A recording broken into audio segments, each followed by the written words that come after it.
On this episode of Science with Shields, we are making soap explode.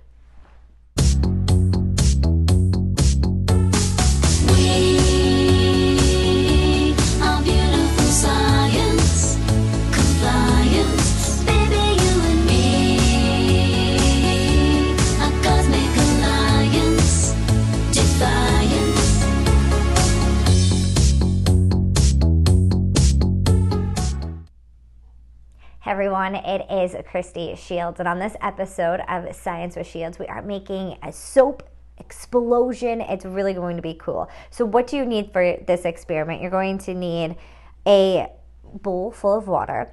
You're going to need some ivory soap, and yes, it has to be ivory soap. And you're also going to need a bar of any other kind of soap that you want, but it is the ivory soap that is important for this experiment. You'll need a plate and also a microwave. So the first thing we're going to do here is you can kind of examine both of the soap bars, and you can see with the ivory soap, there's little holes in it compared to this other soap bar that's kind of smooth. So the first thing we want to do here is we're going to see and play that game. Will it sink or will it float? So let's stick in this bar of other soap, and we're going to stick it in and see, will it sink or will it float? So I'm going to stick this in here. And this bar of soap sinks right to the bottom of the bowl. It did not float at all. So let's take that out. And let's try it with the ivory soap. Now we just saw the other soap and it just sunk right to the bottom. Will it sink or will it float? We stick the ivory soap in and check it out. It floats on top of the water. And it's because of those little holes in this bar of soap. Because what those holes are actually little pockets of air. And when ivory soap is made, they put these little pockets of air in the soap, which is why it will not sink to the bottom. It is less dense than the water, so it floats on the top.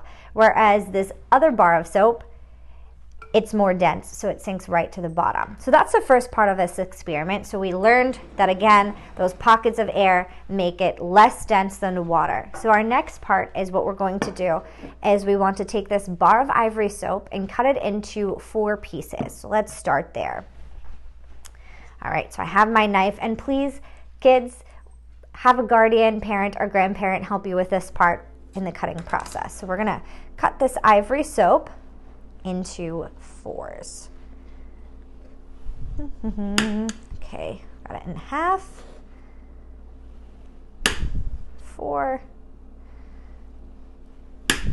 All right, so now that we have our soap in 4, you want to sit it in the middle of the plate, and you can even examine the soap if you want to. Again, you can kind of see there's little air bubbles in the soap. Feel how the texture feels before we stick it in the microwave. But once you have that done, you're going to want to stick this bar of soap in the microwave, most likely about a minute. But if you have a high-powered microwave, I happen to have one of those, it only took about 30 seconds, and you want to watch what happens in the microwave. So let's stick this in, and we're going to stick the soap in for exactly 1 minute. And it's going to be really cool what you see.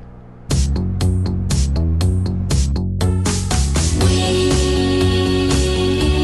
are beautiful science, compliance, baby, you and me, a cosmic alliance, defiance. We have this soap explosion. So why does the soap explode? It explodes because of those tiny pockets of air in the ivory soap.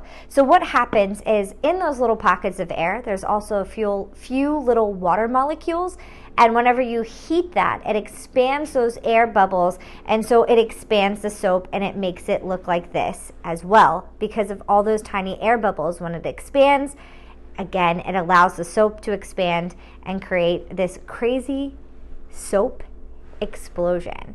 And also because it's heated, you can move it around. Remember, with our normal bar of soap, it was hard, you couldn't feel it, but because of that heat, again, it lets you mold it.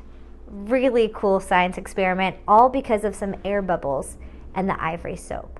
You can check out more Science with Shields episodes if you head over to WTAJ Plus.